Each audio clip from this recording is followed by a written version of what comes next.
Selamat sore, Kilas Nusantara hadir di hadapan Anda dengan mengusung 3 berita terkini dari strategi Presiden Joko Widodo dalam sektor infrastruktur dan upaya antisipasi musim penghujan serta kabar terkini capaian vaksinasi.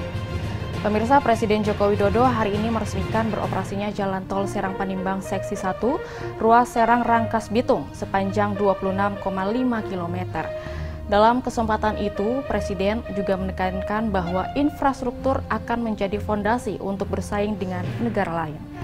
Kemudian memasuki musim hujan, pemerintah Kota Tangerang menggelar apel siaga bencana dengan menyiapkan 120 personel gabungan dari berbagai unsur serta berbagai perlengkapan kebencanaan. Sementara Dinas Kesehatan Kota Kendari mencatat vaksinasi bagi kelompok usia lanjut baru mencapai 33% dari target 60%. Lantaran kendala lansia yang memiliki riwayat komorbid. Berikut kami hadirkan videonya untuk Anda.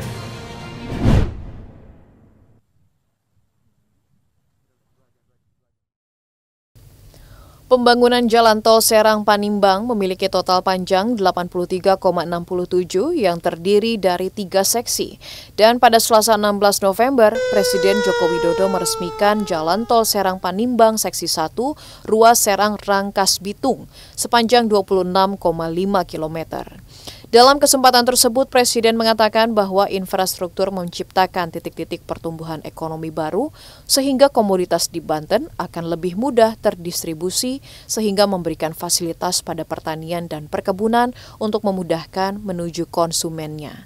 Dan Jokowi menambahkan bahwa dengan dibangunnya sebuah jalan, juga membangun dan menyerap lapangan pekerjaan bagi masyarakat. Kira-kira kalau dari Jakarta bisa memberikan akses ke daerah. Berkali-kali saya sampaikan infrastruktur adalah fondasi bagi negara kita ini untuk bersaing dengan negara-negara lain. Artinya yang kita kejar adalah daya saing kita. Tidak mungkin sebuah negara bisa melampaui negara lain kalau indeks competitiveness-nya lebih rendah. Setelah seksi 1 akan dilanjutkan seksi 2 Rangkas Bitung Cileles sepanjang 24 km dan Cileles Panimbang sepanjang 33 km yang dituntaskan pada akhir 2023. Sehingga dengan adanya konektivitas tersebut dapat mengungkit perekonomian daerah Banten. Tim Kantor Berita Antara mewartakan.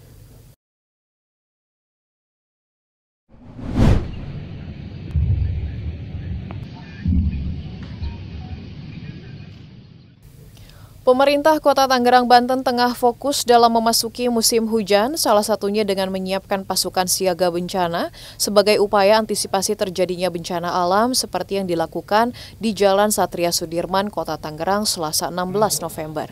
Wali Kota Tangerang Arif Wismansyah memimpin apel kesiapsiagaan bencana yang melibatkan petugas gabungan mulai dari Badan Penanggulangan Bencana Daerah BPBD, PMI, TNI Polri, Dinas Pekerjaan Umum, hingga Basarnas.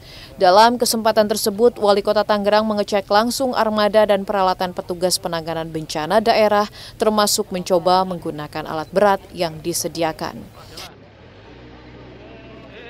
Kami pemerintah Kota Tangerang terus sinergi dengan seluruh elemen, termasuk dukungan TNI Polri, Pak Kapolres, Pak Dandim. Mereka sudah mempersiapkan pasukannya, ditambah juga ada unsur dari masyarakat, ada dari Senkom, ada dari Rapi, ada dari Pramuka, PMI, terus juga tadi ada teman-teman Mapala. Mereka semua siap berkontribusi. Tapi yang terpenting dalam penanganan bencana adalah masyarakat. Hingga awal November 2021, pemerintah Kota Tangerang mengindikasikan adanya 2 titik banjir yang menjadi perhatian utama, yakni wilayah barat di sekitar Kecamatan Priuk dan timur di Kecamatan Ciledug. Dari Kota Tangerang, Banten, Agung Andika Indrawan, Kantor Berita Antara, mewartakan.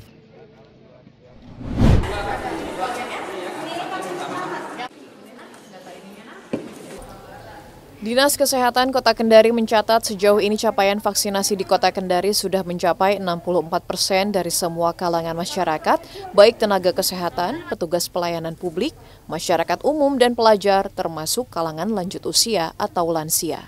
Dinkes Kendari mengaku vaksinasi bagi kelompok lanjut usia atau lansia di Kota Kendari masih terbilang rendah dan baru mencapai 33,3% dari target 60%. Kepala Dinas Kesehatan Kota Kendari, Rahminingrum, pada Selasa 16 November mengungkapkan sejumlah kendala yang menjadi penyebab rendahnya vaksinasi lansia di kota ini. Di antaranya, hampir sebagian besar lansia memiliki riwayat penyakit penyerta atau komorbid yang tidak memungkinkan untuk dilakukan vaksinasi COVID-19. Selain itu, masih banyak pula pihak keluarga yang tidak mengizinkan orang tua mereka untuk divaksin hingga ketakutan dari lansia itu sendiri. Kami agak kesulitan mengajak para lansia.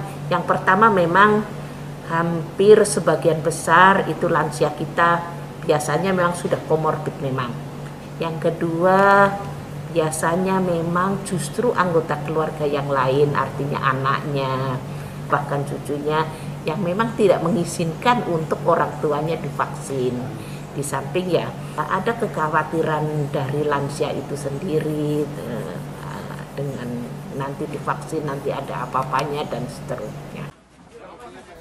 Meski begitu, Dinkes Kota Kendari masih terus berupaya untuk meningkatkan vaksinasi lansia melalui edukasi dan sosialisasi kepada masyarakat, serta memberi pemahaman agar para lansia bersedia divaksin.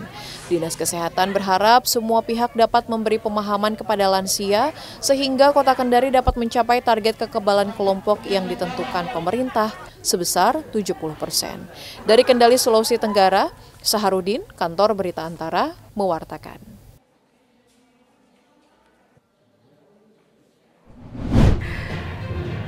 Pemirsa, perkembangan berita baru lainnya dapat Anda nantikan dalam Kilas Nusantara Malam yang akan hadir pukul 20 waktu Indonesia Barat. Sampai jumpa.